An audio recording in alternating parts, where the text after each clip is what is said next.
Trinitas. Apa itu Minggu Trinitas? Jadi Minggu Trinitas menurut kalender gerejawi itu adalah minggu pertama setelah Pentakosta. Apa yang dimaksudkan ini? Apa maknanya? Jadi dalam Minggu Trinitas ini kita memperingati doktrin Tritunggal atau Trinitas, di mana ada 3 pribadi dan 1 hakikat, di mana Allah Bapa yang menciptakan kita, Allah Anak yang telah menebus kita, dan Allah Roh Kudus yang menguduskan kita. Jadi tema yang diangkat dalam ibadah minggu ini adalah amanat agung, menerima semua sebagai sesama. Ibu bapak kekasih Kristus Yesus, di dalam menolong kita di dalam memahami tema amanat agung menerima semua sebagai sesama ini, ada sebuah kisah tentang seorang anak yang bercita-cita mau jadi pendeta. Kisah seorang anak yang bercita-cita mau menjadi seorang pendeta. Jadi sehingga anak ini sangat rajin sekali membaca Alkitab, berdoa kepada Tuhan dan mempersiapkan dirinya untuk ditempa sebelum dia masuk sekolah pendeta. Sehingga suatu ketika anak ini bertanya kepada bapaknya ketika ia membaca Alkitab. Dia bertanya kepada bapaknya kira-kira begini katanya. Bapaknya ini seorang aktivis gereja. Ditanyalah sama bapaknya, "Pak, menurut Bapak apakah yang dimaksudkan amanat agung itu?" Itulah pertanyaan seorang anak yang bercita-cita jadi pendeta. Lalu dijawab bapaknya, "Anakku, amanat agung itu jelas seperti yang tertulis dalam Matius 28 ayat 16 sampai 20 itu, Nak. Jadi kita diutus untuk menjadikan dan membuat segala bangsa sebagai murid Tuhan Yesus dengan cara membaptis mereka." Lalu diresponlah pertanyaan jawaban bapak ini sama anak. Begitu ya Pak? Lalu bingung bapaknya ini, kok responnya seperti sepele. Lalu ditanya bapaknya, "Mengapa kalau kayaknya nggak puas dengan pertanyaan itu? Bukankah tadi jawaban bapak udah jelas, Nak, bahwasanya kita harus berusaha dengan sekuat tenaga menjadikan mereka sebagai murid Tuhan?" Lalu anaknya menjawab bapaknya, "Jadi begini Pak, pertama, ketika kita berpikir demikian, ada perasaan bahwa orang yang bersikap seperti itu akan menjadi orang yang paling benar, sehingga tergoda untuk menganggap orang lain itu salah. Sehingga tidak jarang muncul ketika kita berpikir untuk memberitakan itu, akan timbul kesombongan diri dan menghakimi orang tersebut. Kedua, dalam perihal baptis, nampaknya baptis itu bukan hanya sekedar tanda tanpa makna, tetapi Pak, itu melainkan proses keteladanan hidup yang pada akhirnya membawa kita sebagai manusia sampai kepada tahap kesadaran. Dan yang ketiga Pak, amanat agung itu lebih bijak jika dipahami sebagai pesan pengajaran utama Tuhan Yesus yang tertuang pada hukum kasih. Karena jika kita dilihat, di sanalah keutamaan yang diajarkan oleh Tuhan, agar kita mengasihi Tuhan Allah dengan segenap hati dan mengasihi sesama seperti mengasihi diri kita sendiri. 3 alasan inilah yang dijawab tentang amanat agung ini menurut anak-anak ini, seorang anak yang bercita-cita menjadi pendeta tadi. Lalu dijawab dengan sembara ketika mendengar perkataan itu, bapak itu pun terdiam, tertunduk lesu, dan berpikir selama ini pikiran yang muncul dalam dirinya adalah kesombongan dan merasa sudah begitu mengenal Tuhan, sudah merasa begitu lekat dengan Tuhan, dan pada akhirnya membawa penghakiman yang lain sesat aku yang benar. Itulah pemahaman bapaknya ini. Sehingga bapaknya ini tadi sadar, dipeluk dengan anaknya dan berkata, "Semoga Tuhan memberkatimu dan kau setelah nanti menjadi seorang pelayan yang meneladani Tuhan Yesus." Nah, ibu bapak kasih Kristus Yesus berangkat dari percakapan tentang amanat agung ini sebenarnya mau mengingatkan dan mengajak kita akan perkataan Tuhan Yesus itu di dalam bacaan kita dalam 2 Matius 28 ayat 16 sampai 20. dipahami sebagai perintah mempertobatkan semua bangsa dan membaptis mereka menjadi murid Yesus. Memang secara dunia, secara banyak orang berpandangan, ayat ini menjelaskan tentang supaya mempertobatkan orang dan membaptis mereka. Tetapi hari ini kita mau diingatkan dalam konteks Matius ini bahwasannya ini mau mengajak kita untuk memahami tafsiran ini secara sederhana. Bagaimana cara memahaminya? Cara memahaminya adalah ketika kita berjumpa dengan siapapun dan dimanapun, perlakukanlah orang yang kita jumpai itu sebagai sesama murid. Saya ulangi, ketika kita berjumpa dengan siapapun dan dimanapun, perlakukanlah orang yang kita jumpa itu sebagai sesama murid. Jadi di sini Bapak tekanannya bukan pada membuat orang menjadi murid Yesus, melainkan lebih menerima dan memperlakukan semua orang sebagai sesama murid Yesus. Harapannya supaya apa?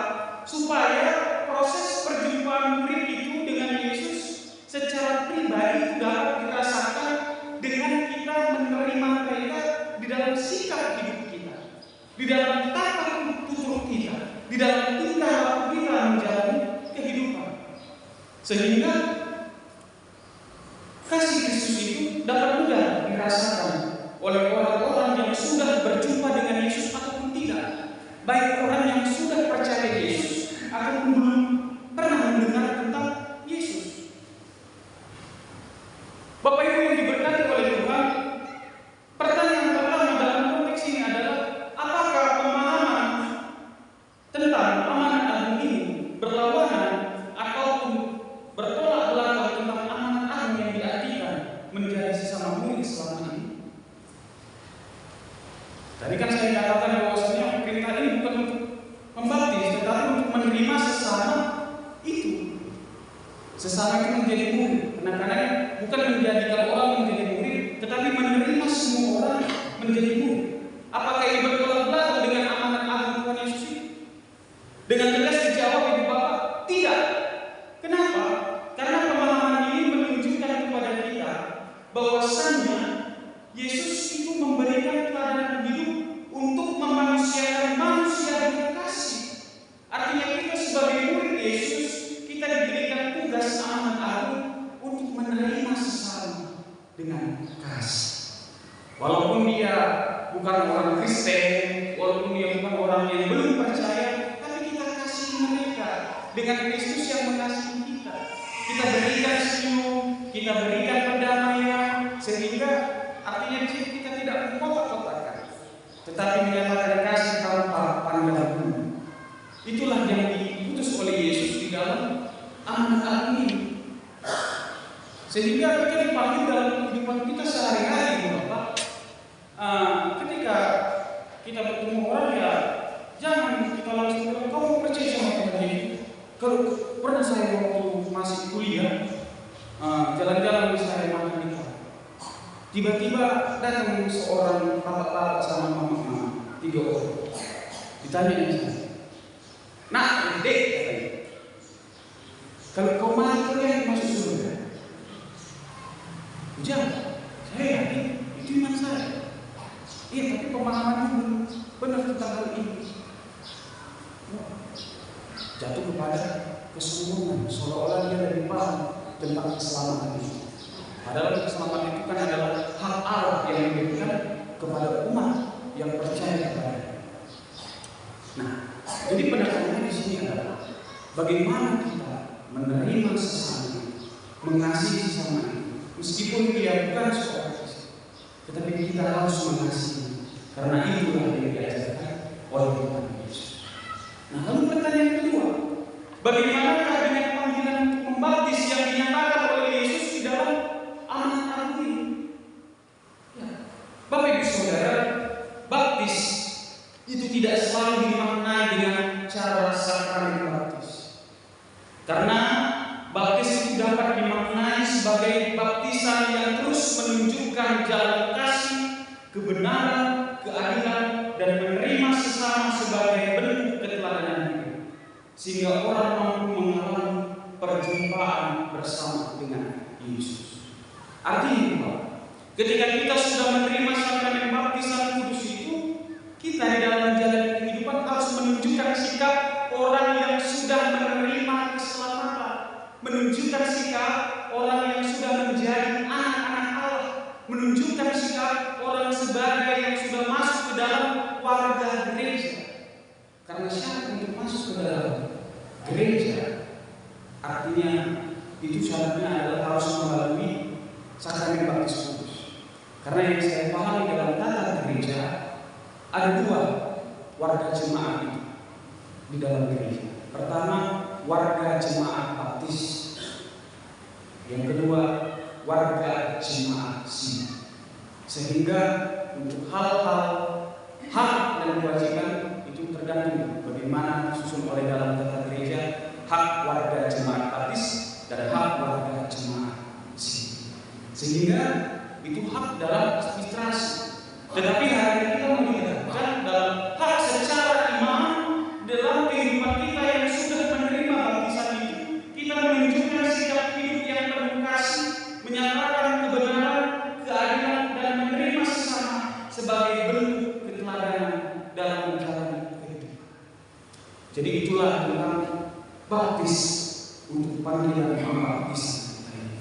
Artinya panggilan pembaptis ini bukan berarti kita jalan-jalan keluar, kamu dibaptis, ayo sini aku baptis kamu. Bukan seperti itu. Tetapi kata baptis di sini menunjukkan bagaimana kita menunjukkan keteladanan sebagai orang yang sudah menerima baptisan dari Kristus. Nah, Ibu Bapak kasih Kristus Yesus, dari dua pertanyaan dan penjelasan saya tadi, saya mau mengajak Ibu Bapak untuk mendalami Injil Matius ini.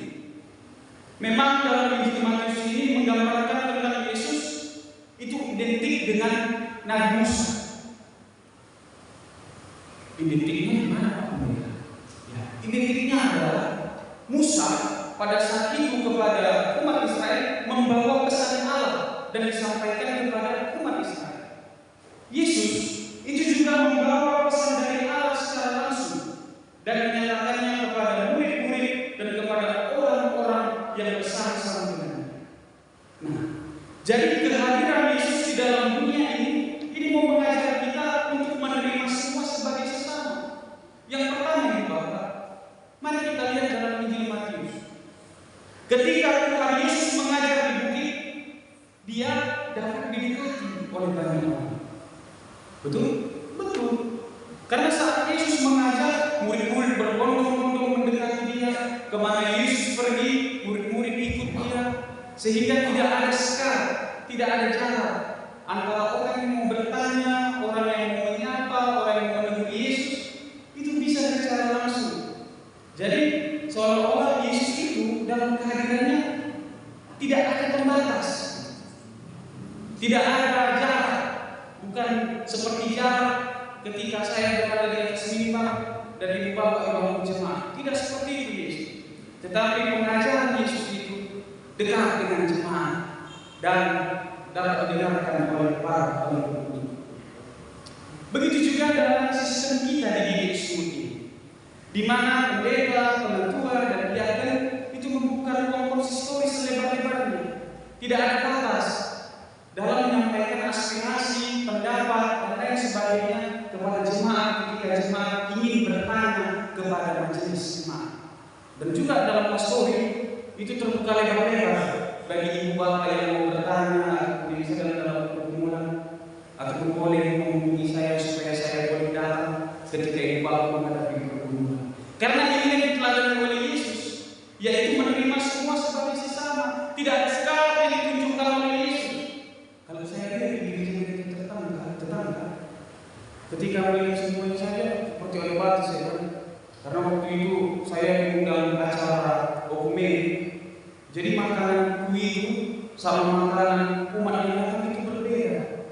Kalau kita taksir, harga makanan umat siang yang datang itu 15.000. Tetapi pada makanan yang melayani itu harga 30.000. Saya pikir, kok gak sama ini panitia kayak makanan ini? Kita kan sama-sama merayakan Paskah. Ya ini anggaran kita dari pemerintah. Kita sebagai pelayan ini agak beda sedikit sama aja. umat ini. Kita kan udah capek, udah lelah melayani. Saya pikir sedangkan Yesus sendiri yang adalah Tuhan dan Raja, Ia tidak memberikan sekat, Ia tidak membeda-bedakan, semua orang boleh datang kepadanya. Begitu juga dengan kita Raja. Ketika Bapak Ibu punya pergumulan, boleh datang ke saya. Boleh saya datang menemui Bapak berkunjung. Kita sama-sama untuk berdoa dan mencari solusi, memohon kepada Tuhan supaya Tuhan menolong kita di dalam pergumulan. Jadi itulah yang pertama. Ketika Tuhan Yesus mengajar, Ia dapat dekati oleh orang lain. Maka kita pun juga harus demikian. Ya, ketika kita memiliki kemampuan untuk menyelesaikan sesuatu, mari kita terima sesama itu. Semua orang itu sebagai sesama. Ketika orang membutuhkan, kita tolong mereka. Karena itulah yang diajarkan Tuhan Yesus di dalam amanah. Itu yang pertama. Yang kedua, suasana pengajaran yang dibangun oleh Tuhan Yesus adalah suasana yang sangat melegakan, bukan suasana yang mencekam ataupun menyilaukan untuk dipandang.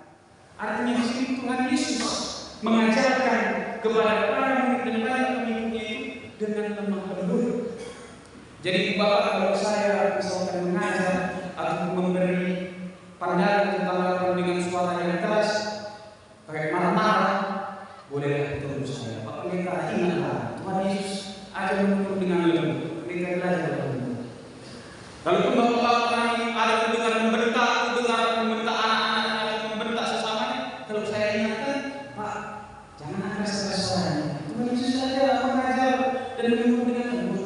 Bapak Ibu sering ya, karena ini adalah pesan Tuhan. Karena pesan Tuhan mau mengatakan kepada kita, Ia membangun pengajaran yang sangat melegakan dan melembutkan. Ketika kita mengajar dan memberi arahan kepada sesama, kepada anak-anak, itu harus dengan penuh kelembutan dan suasana melegakan. Bukan dengan suasana yang mencekam. Kalau suasana yang mencekam, percaya anak-anak itu bukan menerima, tetapi malah dendam dan tidak mendengarkan nasihat yang penuh dengan amat yang memberi. Oleh sebab itu nasihatilah dengan lemah lembut seperti Yesus yang memberikan pengajarannya dengan suasana yang baik. Yang ketiga itu, pesan pengajaran Tuhan Yesus itu tidak hanya berfokus kepada orang-orang tertentu, tetapi pengajaran Tuhan Yesus yang dituliskan dalam Injil Matius adalah pengajaran yang disampaikan bagi siapapun yang mau menerima, Jadi di sini kita melihat Tuhan Yesus mengajar tidak melihat kau orang Yunani begini pengajaran, engkau orang Yahudi begini pengajaran, engkau orang Lewi seperti ini pengajaran. Tetapi di sini Tuhan Yesus mengajarkan kebenaran, mengajarkan pengajaran yang baik kepada semua orang, tidak memandang bulu. Begitu juga dengan kita. Ketika kita mau mengajarkan yang baik, meneladangkan sesuatu yang boleh dapat dicontoh, itu bebas kepada siapa. Sesuai dengan kita, menerima semua sebagai sesama. Ketika kita menyatakan kasih, jangan pandang-pandang dulu. Ketika kita menyatakan kebenaran, tegurlah dengan keras. Jangan kalau kita kenal dia, kita segan untuk menegur, tapi tegurlah dengan tulus. Itu yang diajarkan oleh Tuhan Yesus.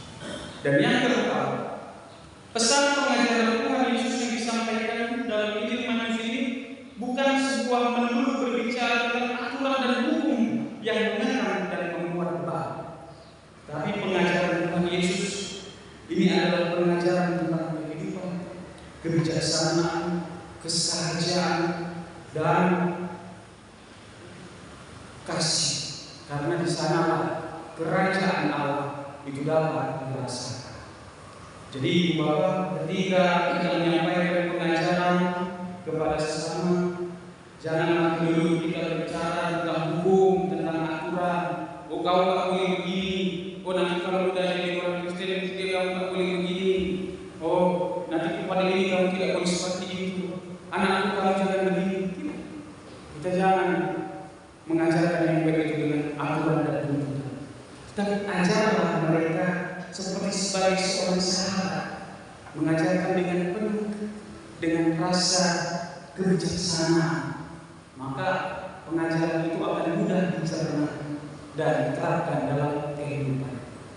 Meskipun aturan itu juga perlu, tetapi disampaikan dengan penuh dengan kasih sayang, sehingga aturan itu pun dapat dinyatakan dengan jalan. Dan yang kelima, yang terakhir, dalam Injil Matius ini tentang anak agung, Tuhan Yesus mengingatkan bahwasanya Yesus mengutus para murid untuk mewartakan ajaran dan pesan Yesus agar semakin dikenal oleh siapapun, meskipun mereka sendiri belum akan mengalami pengalaman yang sangat mencekam, penolakan dan penindasan, tapi Tuhan Yesus mengajar dan mengutus mereka. Jadi jelas sekali Bapak, dalam amanat agung ini kita diajarkan untuk menyatakan kasih kepada sesama. Ya.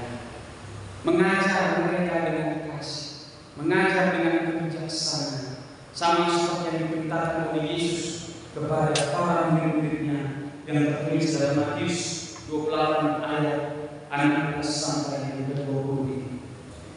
Jadi inilah yang harus kita nyatakan dan kita jalani di dalam kehidupan. Dan untuk menolong ini, Bapak, jelas di dalam bacaan Alkitab dalam Kejadian saat tadi, di sini Tuhan Yesus mau menjelaskan dalam bacaan ini bahwasanya Tuhan Allah memberikan pengajaran di mana Dia menerima dan memberi kuasa kepada manusia sebagai rekannya untuk melestarikan ciptaan agar boleh hidup dan tumbuh bersama. Dalam Kejadian 1 tadi ini tentang penciptaan, bagaimana Tuhan memberikan hak kepada manusia untuk boleh menamai segala sesuatu itu kepada manusia, untuk boleh beranak cucu itu kepada manusia. Artinya apa? Tuhan Yesus menganggap manusia, Allah menganggap manusia itu sebagai sesama. Allah menganggap manusia itu sebagai rekan kerja. Rekan kerja itu apa? Untuk melestarikan, menjaga taman Eden, menamai binatang dan tumbuhan, dan untuk menjaga taman Eden. Allah menjadikan manusia sebagai rekan kerja. Dan saat ini ketika Yesus mengutus para murid dalam amanat agungnya, Yesus menganggap para murid sebagai rekan sekerjanya untuk menolong para orang-orang yang belum percaya supaya menjadi percaya, dan membaptis orang-orang yang belum dibaptis supaya menerima Yesus dalam baptisan. Lalu kepada kita Ibu Bapak, di dalam amanat agung ini apa yang mau kita lakukan? Yang pertama adalah meneruskan pengajaran Yesus yang penuh kasih di dalam kita melakukan kehidupan kita yang baik dengan menyatakan kehidupan kita menjadi teladan. Ya, tidak harus kita mengajar itu dengan seperti para murid, tapi mengajar dengan bahasa kasih, dengan tingkah laku dan bertutur. Tidak harus kita membaptis sama seperti para murid, tetapi sebagai orang yang dibaptis, kita menyatakan, menunjukkan hidup sebagai orang yang sudah dibaptis. Karena memang di dalam kata gereja kita disebut bahwasanya yang diberikan hak untuk membaptis itu diberikan kepada pemerintah jemaat atau pendeta. Dan hari ini Bapak, kita akan melayankan sakramen baptis dewasa kepada saudara kita di sini. Jadi setelah beliau menerima baptisan itu, mari kita menerimanya. Kita tunjukkan kasih, kita ajari dia tentang kekristenan supaya imannya semakin bertumbuh, supaya pemahamannya tentang Yesus Kristus semakin mantap, sehingga dapat menjadi seorang Kristen yang sejati. Itulah bersama-sama kita mengajarkan saudara kita, dan kita bersyukur di mana kita boleh menerima satu orang untuk menerima keselamatan dari Kristus dan menjadi anak-anak Allah dan menjadi warga gereja. Ibu Bapak, di dalam bacaan kata pembuka dalam surat 2 Korintus 13 ayat 1 sampai 13, di sini Ibu Bapak Paulus menekankan agar jemaat Warna apa pendeta? Memberikan warna pengampunan, memberikan warna pelayanan, dan memberikan warna kepedulian berbagi serta kesadaran akan identitas dan panggilan mereka sebagai milik Kristus. Maka dalam kata membuka ini tadi mau diingatkan kepada kita sebagai jemaat Tuhan, bagaimana kita mampu dalam menjalani hidup untuk memberikan pengampunan kepada sesama, memberikan pelayanan untuk menolong sesama kita, kepedulian dan kesadaran identitas kita sebagai Kristen. Ibu bapak kekasih Kristus Yesus, di dalam memasuki Minggu Trinitas ini, mari kita menghayati bahwasanya sebagai umat milik Tuhan, kita jangan kehilangan identitas utama kita, yaitu untuk menyatakan keteladanan hidup yang telah dicontohkan oleh Tuhan Yesus.